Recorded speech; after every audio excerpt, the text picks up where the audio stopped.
7월 3일 목요일 뉴스동아의 온라인 큐티를 시작하겠습니다. 오늘의 큐티인 책 본문은 사사기 1장 22절부터 36절까지 말씀이고요. 제가 읽은 말씀은 27절, 28절 두 절의 말씀을 읽도록 하겠습니다. 므낫세가 베스안과 그에 딸린 마을들의 주민과 다아낙과 그에 딸린 마을들의 주민과 돌과 그에 딸린 마을들의 주민과 이블람과 그에 딸린 마을들의 주민과 무깃도와 그에 딸린 마을들의 주민들을 쫓아내지 못하매 가나안 족속이 결심하고 그 땅에 거주하였더니 이스라엘이 강성한 후에야 가나안 족속에게 노역을 시켰고 다 쫓아내지 아니하였더라. 아멘. 여러분들과 함께 스스로 속이지 말라. 지혜가 아니라 타협이고 변질이다. 스스로 속이지 말라. 지혜가 아니라 타협이고 변질이다 라는 제목으로 큐티를 나누도록 하겠습니다. 샬롬. 오늘도 말씀을 시작하신 여러분 주님의 이름으로 축복하고 환영합니다. 어제 말씀 기억하시죠? 하나님의 약속의 땅, 아직 다 차지하지 못한 땅을 차지하기 위해 유다로부터 시작되는데요. 오늘 말씀은 유다 지파 말고 다른 지파들도 땅을 차지하기 위해 나아가는 장면들을 보여줍니다. 저는 이 말씀을 통해서 생각한 두 가지를 여러분들과 함께 나누고자 하는데요. 여러분들에게도 은혜와 도전의 시간이 되기를 예수님의 이름으로 축복합니다. 첫 번째입니다. 타협인데요. 먼저 22절부터 24절의 말씀을 읽도록 하겠습니다. 요셉 가문도 베델을 치러 올라가니 여호와께서 그와 함께 하시니라. 요셉 가문이 베델을 정탐하게 하였는데 그 성읍의 본 이름은 루스라. 정탐꾼들이 그 성읍에서 한 사람이 나오는 것을 보고 그에게 이르되 청하노니 이 성읍의 입구를 우리에게 보이라. 그리하면 우리가 내게 선대하리라 하매 아멘. 어제까지는 유다 지파가 땅을 차지하는 모습에 대해서 이야기를 나눴다면 첫 번째로 여러분들과 나눌 부분은요, 요셉 가문입니다. 하나님께서 유다 지파와 함께 하셨던 것 같이 하나님은 동일하게 요셉 지파와도 함께 하십니다. 이때 요셉 가문에서 베델을 정탐하게 되는데요. 정탐하는 과정 가운데 한 사람을 만나게 됩니다. 그곳에 살고 있던 가나안의 사람이었죠. 그래서 그 사람에게 묻습니다. 이 성읍의 입구가 어디입니까? 그러자 그들이 어떻게 하느냐?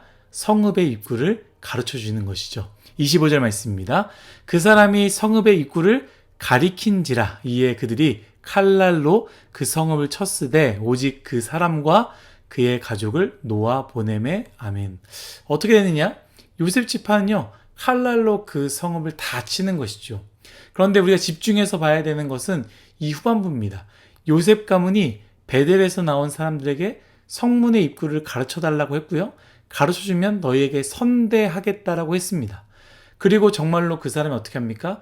가르쳐 주었고 그곳으로 말미암아 그 사람과 그의 가족은 죽임을 당하지 않게 되는 것이죠. 여러분, 우리가 화요일 큐티에도 언급하지 않았습니까? 하나님의 명확한 명령. 하나님은 명확하게 명령하셨습니다. 가나안 민족을 한 사람도 남겨두지 말라. 그런데 어떻게 했습니까? 너가 도움을 준다면 우리가 너를 도와주겠다라고 이야기하며 그와 그의 가족들을 살려주는 것이죠. 굉장히 비슷한 상황이 이전에도 있었는데 바로 여호수아 2장에 등장하는 라합이라는 여인입니다. 라합 여인도요, 가나안 여인이었습니다. 그때에도 정탐꾼들이 몰래 들어왔을 때 라합이 도와줌으로 말미암아 정탐꾼이 살게 됩니다. 그리고 그 성이 무너지는 그날에 그 여인 라합은요, 도와줬던 것 때문에 구원을 얻게 되는 것이죠. 여러분, 어떻습니까? 베델의 한 사람과 라합이 똑같은 상황이라고 생각되지 않습니까? 그런데 완전히 다른 것이죠. 왜냐하면 라합은요, 완전히 가나안을 버렸고요, 하나님을 선택했습니다. 하나님을 택했기 때문에 그들을 도와줬다라는 것이죠. 그래서 라합의 인생은요, 완전히 바뀌었고요. 라합의 아들이 누구인지 아십니까? 보아스입니다. 그 보아스는 우리가 잘 아는 룻을 대접하였고 룻을 받아들였고 그로 인해 그의 자손 중에 다윗으로, 그로 인해 그의 자손이 예수 그리스도까지 이어지는 건 아니겠습니까? 그런데 베델의 한 사람은 어떻게 됐냐? 이 사람은 두려워서 그렇게 했을 뿐만 아니라 26절 말씀입니다.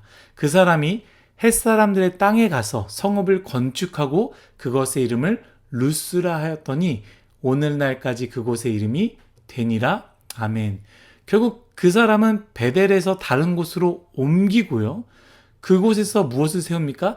다시 가나안 성읍, 가나안 문화를 만드는 것이죠.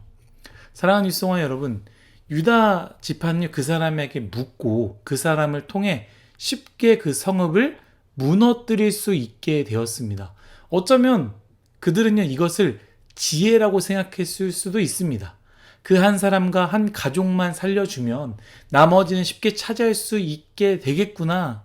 그러나 결과적으로는 그렇지 않게 되었다라는 것이죠. 불완전하고 왜곡된 순종이었습니다. 전에도 언급했습니다. 하나님의 일을 하기 위해 악한 일에 손을 대지 말라.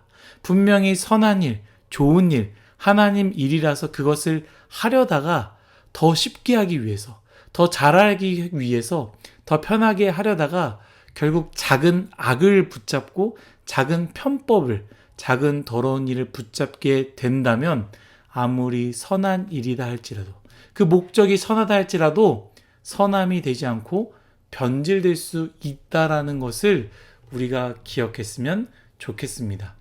두 번째는 변질입니다. 27절 말씀입니다. 므낫세가 베스안과 그에 딸린 마을들의 주민과 다하납과 그에 딸린 마을들의 주민과 돌과 그에 딸린 마을들의 주민과 이블르함과 그에 딸린 마을들의 주민과 무깃도와 그에 딸린 마을들의 주민들을 쫓아내지 못함에 가나안 족속이 결심하고 그 땅에 거주하였더니 아멘. 므낫세 지파의 이야기입니다. 므낫세 지파도 자신에게 허락한 땅으로 나아갑니다. 말씀에 쓰여있지 않지만 므낫세 또한 하나님께서 함께 하시지 않았겠습니까? 그런데 어찌된 일인지 그들은 그들이 만난 주민들을 다 쫓아내지 못하게 됩니다. 힘에 부쳤는지, 힘이 빠졌는지, 지쳤는지, 혹은 믿음이 부족했는지 모르겠지만 더 이상 아무것도 할 수 없게 된 것이죠. 그러자 가나안 족속들이 더 이상 자신들을 공격하지 않음을 보고 어떻게 합니까? 그냥 거기서 살기로 작정하는 것입니다. 그래서 그 땅에 누가 살고 있는 것입니까? 한쪽에는 므낫세가, 그리고 다른 한쪽에는 가나안 민족이 같이 살게 되는 것이죠. 그런데 중요한 부분이 나옵니다. 28절 말씀입니다. 이스라엘이 강성한 후에야 가나안 족속에게 노역을 시켰고 다 쫓아내지 아니하였더라. 아멘. 무엇을 말하고 있습니까? 이스라엘이 힘을 가지고 다시 정비하고 싸우고 물리칠 힘이 생겼습니다. 그러면 어떻게 해야 됩니까? 하나님께서 명확하게 말씀하신 명령, 가나안 사람들을 한 명도 빠짐없이 다 물리쳐라, 다 쫓아내라 라고 했는데 그들에게 어떻게 하느냐? 노역, 종으로 삼고요. 그리고 고된 일을 시키는 것이죠.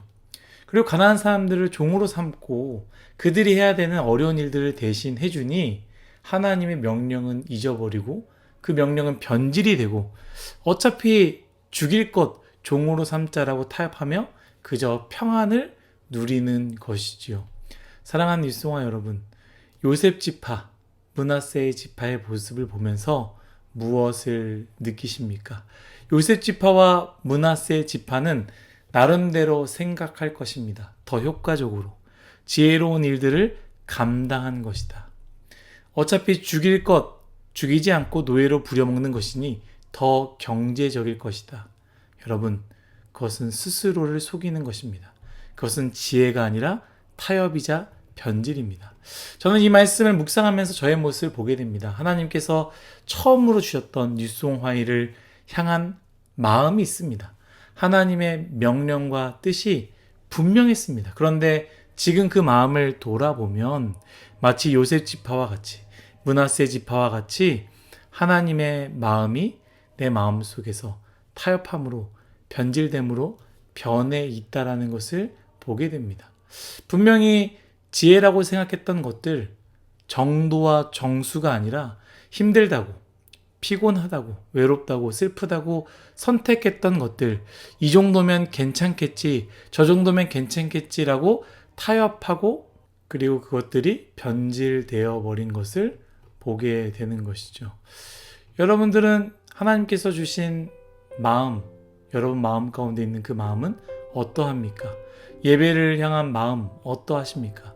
1:1 제자 양육을 통해서, 신앙으로의 초대를 통해서, 단기 선교를 통해서, 수련회를 통해서 하나님이 주신 마음 그대로 정도와 정수로 지키고 있습니까?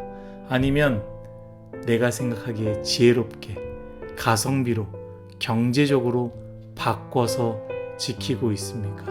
여러분, 그것은 스스로를 속이는 것입니다.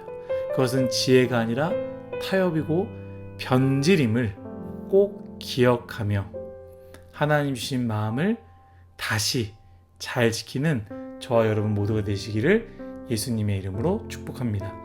다 같이 기도하겠습니다. 하나님 주신 마음 그대로 잘 지킬 수 있는 우리 모두가 되게 하여 주옵소서. 어느 순간 하나님 주신 그 마음이, 예배를 향한 그 마음이, 하나님을 향한 그 열정과 하나님께 드리고자 했던 그 사랑과 봉사의 마음이 어느 순간 변질되고 바뀌게 되었습니다. 나의 인생, 하나님 주신 마음을 잘 지키는 아름다운 인생, 복된 인생 되게 하여 주옵소서. 감사하며 예수님의 이름으로 기도드렸습니다. 아멘.